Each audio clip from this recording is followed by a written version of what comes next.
अस्सलाम वालेकुम and welcome to Infozen health tech. जी दोस्तों, आज मैं आपको बताऊंगा कि 30 साल की उम्र के बाद हमें किन ग़िज़ाओं से परहेज़ करना चाहिए और इन ग़िज़ाओं में मौजूद जो अज्जा है वो कैसे हमें नुकसान पहुंचा सकते हैं। जैसा कि आप जानते हैं कि खाना खाना इंसानी जिस्म की बुनियादी ज़रूरत है, जिससे हमारे जिस्म को अपने रोज़मर्रा अमूर अंजाम देने के लिए एनर्जी मिलती है। जब हमारी उम्र 30 साल हो जाती है तो हमारी बॉडी को अच्छी और सिलेक्टिव खुराक की ज़रूरत होती है। इसलिए इस उम्र में हमें बहुत ज़्यादा एहतियात करनी चाहिए कि हम क्या खाएं और किन चीज़ों से परहेज करें, ताकि हमारे दिल और जॉइंट्स में दीगर जिस्मानी अज़ा लंबी उम्र तक हमारा भरपूर साथ दे सकें। फालतू चर्बी हमारे वेस्ट लाइन, स्टमक और हिप्स के अराउंड जमा ना हो और हम एक भरपूर और एक्टिव लाइफ गुजार सकें। ज़्यादातर आपको ऐसी ग़िज़ाओं से बचने की ज़रूरत है जो जिस्म में एसिडिटी यानी तेज़ाबियत पैदा करती हैं। ऐसी ग़िज़ाओं को 30 साल से पहले भी कम मिकदार में ही इस्तेमाल करना चाहिए और 30 साल के बाद तो इनको हमेशा के लिए गुड बाय ही कह देना चाहिए। आइए अब आपको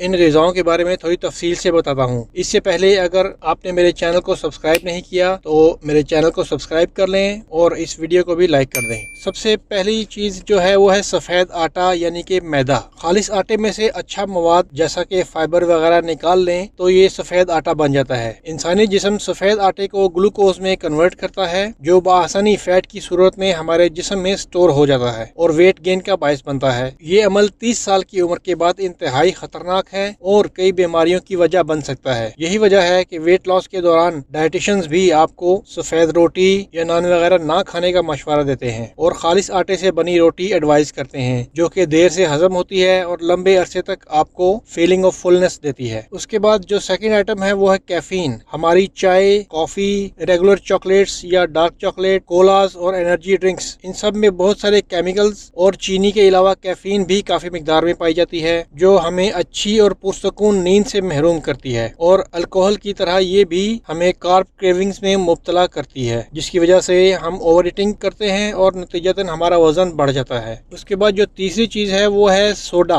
मुख्तलिफ सोडाज में मौजूद हाई फ्रुक्टोज कॉर्न सिरप सेहत के लिए इंतहाई नुकसानदेह है, क्योंकि ये डायरेक्टली आपके जिगर में जाता है और वहाँ चिकनाई की सूरत में स्टोर होता है, यानी फैट की सूरत में स्टोर होता है। इसकी वजह से दिल, जिगर, ज़ियाबितस और हाई ब्लड प्रेशर जैसी बीमारियां पैदा होती हैं। ये लेप्टिन को भी बेबस कर देता है, जो आपकी भूख को कंट्रोल करता है और इसकी वजह से इंसान में वेट और फैट दोनों बढ़ जाते हैं, यानी वेट गेन और फैट गेन दोनों होते हैं। इसके बाद जो नंबर 4 पे चीज है वो है आर्टिफिशियल स्वीटनर्स। आर्टिफिशियल स्वीटनर्स हमारे जिस्म को मीठा तो दे देते हैं, लेकिन मीठे से मिलने वाली एनर्जी नहीं देते और इनकी वजह से हमारी भूख कंट्रोल करने वाला लेप्टिन भी कंफ्यूज रहता है कि हमें मजीद खाना खाने की जरूरत है या नहीं है, और हम बआसानी ओवर ईटिंग या अंडर ईटिंग में मुब्तला हो सकते हैं। हमारे यहाँ ज़ियाबितस के मरीज आर्टिफिशियल स्वीटनर्स को चीनी के मुतबादल के तौर पर इस्तेमाल करते हैं, जबकि ये हमारे जिस्म में ग्लूकोज मिकदार बढ़ा देते हैं और इंसुलिन को अपना काम करने में मुश्किल पेश आती है। ये इंसान में मोटापा,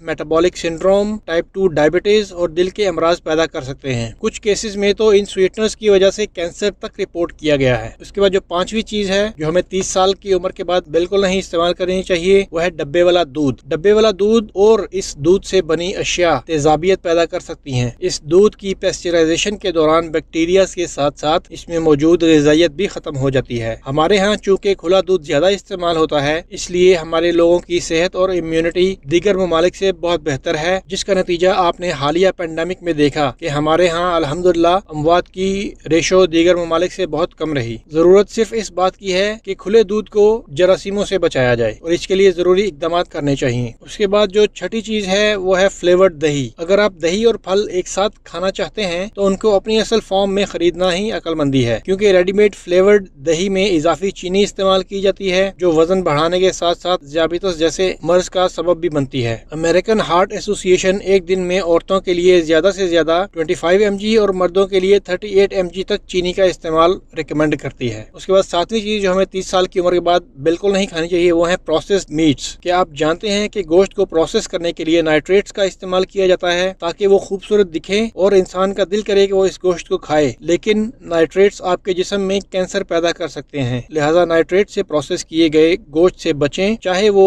ऑर्गेनिक नाइट्रेट से ही प्रोसेस किया गया हो। उसके बाद 9वीं चीज है कैंड फूड्स। जी हाँ, आज की मसरूफ जिंदगी में रेडीमेड कैंड फूड्स किसी नेमत से कम नहीं, लेकिन इन खानों में फ्रेश और घर के बने खानों की निस्बत ज्यादा मिकदार में चीनी, नमक और ऑयल इस्तेमाल किया जाता है। इसके अलावा इनमें इस्तेमाल किए गए प्रिजर्वेटिव्स और फूड कलर्स भी सेहत के लिए नुकसानदेह होते हैं। सबसे आखिर में जो चीज है वो है अल्कोहल। अल्कोहल कैलोरीज से लोडेड होती है। जब आप 30 साल की उम्र को पहुंच जाते हैं तो इन एक्स्ट्रा कैलोरीज को बर्न करना मुश्किल हो जाता है, जिसके नतीजे में आपका वजन बढ़ना शुरू हो जाता है। बियर इंसुलिन लेवल्स को बढ़ा देती है, जो आपके लिए मुश्किल का सबब बन सकती है। ये आपकी नींद को मुतासिर करती है और आपकी शुगर क्रेविंग्स को भी बढ़ा देती है। जी दोस्तों, आज की वीडियो में दी गई इन्फॉर्मेशन आपको पसंद आई होगी। उम्मीद करता हूँ कि आप इन नुकसानदेह ग़िज़ाओं से बचेंगे। अगर आपको आज की वीडियो अच्छी लगी हो तो इस वीडियो को लाइक कर दें और मेरे चैनल को भी सब्सक्राइब कर दें। शुक्रिया।